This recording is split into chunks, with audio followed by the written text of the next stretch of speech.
നമസ്കാരം. നമ്മുടെ ജീവിതത്തിൽ നമ്മൾ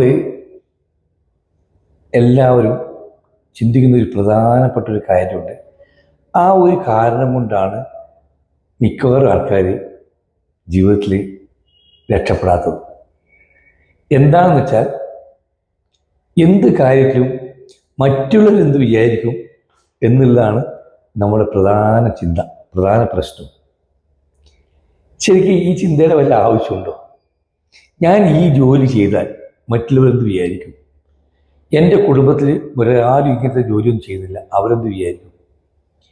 ഇനി ഞാനൊരു സ്ഥലത്തേക്ക് പോകാൻ പുറപ്പെട്ടു, നടന്ന് പോവുകയാണ്. എതിരെ വരുന്ന ഒരാൾ എന്നെ കണ്ട ഈ ഡ്രസ്സ് ഇട്ടാൽ അവരെന്ത് വിചാരിക്കും? ഞാൻ ഇൻസൈഡ് സ്ഥിരമായിട്ട് മുണ്ടെടുക്കുന്ന വ്യക്തിയാണെങ്കിൽ അയാൾ ചിന്തിക്കുന്ന ചിന്തയാണ്, ഞാൻ ഈ ഡ്രസ്സ് മാറ്റി വേറെ ഡ്രസ്സിലേക്ക് മാറി ഇൻസൈഡൊക്കെ ചെയ്ത് ഇട്ടാൽ അവരെന്താ വിചാരിക്കുക? അല്ലെങ്കിൽ മറ്റുള്ളവരെന്താ വിചാരിക്കുക? ഞാൻ കോട്ട് ഇട്ട് കഴിഞ്ഞാൽ മറ്റുള്ളവരെന്താ വിചാരിക്കുക? കാരണം ഇത്രയും കാര്യം ഞാനൊന്നും ചെയ്തിട്ടില്ല. ലുങ്കി കൊടുത്ത് നടന്ന വ്യക്തിയാണ്. അപ്പോൾ ലുങ്കി കൊടുത്ത് നടന്ന വ്യക്തിയെ ഇപ്പോൾ കോട്ടൊക്കെ ഇട്ട് നടന്നപ്പോൾ മറ്റുള്ളവർ എന്ത് വിചാരിക്കും? ഇന്ന് ചിന്തിക്കാൻ തുടങ്ങിക്കഴിഞ്ഞാൽ ജീവിതത്തിൽ ഒരിക്കലും നമ്മൾ രക്ഷപ്പെടാൻ പോകുന്നില്ല.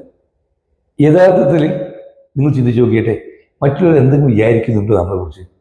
ഇല്ലെന്നുള്ളതാണ് സത്യം. കാരണം എല്ലാവരും അവരവരെ കുറിച്ച് മാത്രമേ ചിന്തിക്കുന്നുള്ളൂ. അവരവരെ കുറിച്ച് ചിന്തിക്കാൻ തന്നെ ആർക്കും സമയമില്ല. പിന്നെയല്ലേ മറ്റുള്ളവരുടെ കാര്യം. നമ്മൾ വെറുതെ അവരെങ്ങനെ ചിന്തിച്ചാലോ എന്ന് നമ്മൾ ചിന്തിക്കുന്നതാണ്. യഥാർത്ഥത്തിൽ അവരെ നമ്മൾ ചിന്തിക്കില്ല.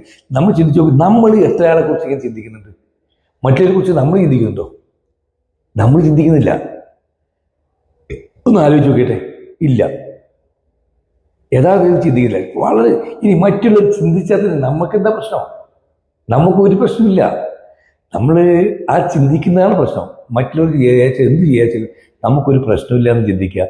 മറ്റുള്ളവർ എന്ത് വിചാരിക്കും നമ്മൾ വിചാരിച്ചിട്ട് നമുക്കിഷ്ടപ്പെട്ട കാര്യങ്ങൾ ചെയ്യാതെ മാറ്റി വെക്കേണ്ട ആവശ്യവുമില്ല. ഇങ്ങനെ ആവുകയാണെങ്കിൽ നമ്മൾ ജീവിതം നല്ല രീതിയിൽ നമുക്ക് മുന്നോട്ട് കൊണ്ടുപോകാൻ സാധിക്കും. അങ്ങനെ കൊണ്ടുപോകാനാകട്ടെ. എല്ലാവർക്കും ഒരു ശുഭദിനം നേരുന്നു.